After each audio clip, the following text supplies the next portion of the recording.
নমস্কার বন্ধুরা, আজকে অনেক দিন পর আমি আবার একটা ভিডিও নিয়ে এলাম। মাঝখানে নানান সুবিধা অসুবিধার জন্য আমি কোনো ভিডিও আপলোড করতে পারিনি, তার জন্য আমি ক্ষমা প্রার্থী। আমি আজকে যে ভিডিওটা নিয়ে এসেছি এটা একটা ছোট্ট অনেক পুরনো একটি চৌকি।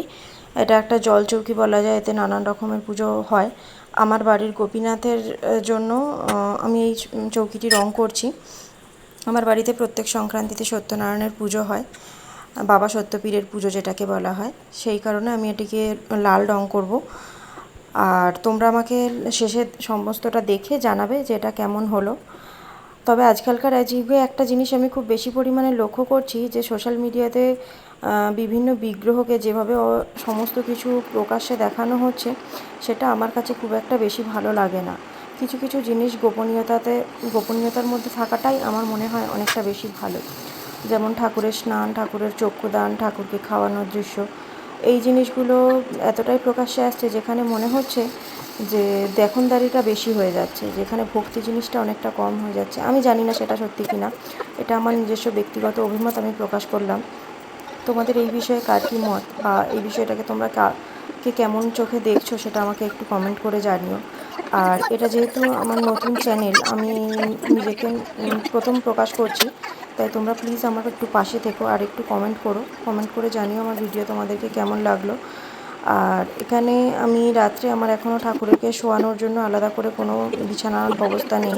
আমি রাত্রে এর উপর মশারি টাঙিয়ে আমি ঠাকুরকে এখন শয়ন দিই। একটা আলাদা বিছানা আছে, যেটাকে বেড মানে ম্যাট্রেস টাইপের একটা আছে, আমি তার উপরে ঠাকুরকে মশারির ভিতরে এখন শয়ন দিই।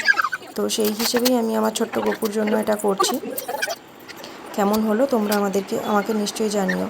আর তোমাদের কার কার গপু সোনা আছে, তোমরা গপু সোনাকে কে কীভাবে রাখো আমাকে একটু কমেন্ট করে জানিও। এই ভগবান গোপালের বিগ্রহ ছাড়াও আমার আরও একটি গোপাল আছে। সেই গোপাল এতই দুষ্টু যে তাকে নিয়ে কাজ করা ভীষণ কষ্টকর হয়ে উঠছে। তাই আমার ইচ্ছে থাকা সত্ত্বেও আমি কোনো হাতের কাজ বা ভিডিও করতে পারছি না। তোমরা যারা আমাকে ব্যক্তিগতভাবে চেনো তারা অনেকেই জেনে থাকবে আমি আগে কত রকমের কাজ করতাম, কিন্তু আজকে বহুদিন, প্রায় বছর দুয়েকের উপর হয়ে গেল, আমি কোনো কাজ করতে পারছি না, বা কোনো ছবি বা কোনো কিছুই ঠিক করে করতে পারছি না। আজ অনেক কষ্ট করে আমি এটা বানিয়েছি আমার গোপীনাথের জন্য। তোমরা জানাবে কেমন হলো। এই ভিডিওটা শেষ পর্যন্ত দেখলে তোমরা বুঝতে পারবে একদম ফাইনাল কি লুক এলো সেটা আমি পরিষ্কারভাবে দেখাতে পারিনি। আমার গপু এতই চঞ্চল যে এটাকে শেষে স্ক্র্যাচ করে দিয়েছে, সেটা আমি তোমাদেরকে আর দেখাতে পারলাম না। তার জন্য ক্ষমা প্রার্থনা করছি আমি তোমাদের কাছে। আর আমি যেন একটু একটু করে এগোতে পারি নিজেকে, তার জন্য তোমরা প্লিজ একটু সাপোর্ট করো।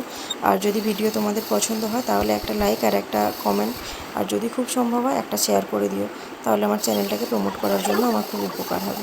Thank you. আর আমার চ্যানেলে এর আগে খুব সামান্য 2-3টি ভিডিও রয়েছে, সেগুলো যারা দেখেছো, কমেন্ট করেছো আর আমার পাশে থেকেছো, তার জন্য তোমাদের প্রত্যেককে আমার অসংখ্য ধন্যবাদ। আর তোমরা প্লিজ আমাকে একটু সাহায্য করো যাতে আমি চ্যানেলটাকে এগিয়ে নিয়ে যেতে পারি। Thank you so much. আর ভিডিওটা পুরোটা দেখো, কোনো জায়গা স্কিপ করো না। আর যদি কেউ আরও অন্য রকমের ভিডিও দেখতে চাও তাহলে আমাকে জানাবে। এর আগে আমি একটা সরা পেন্টিংয়ের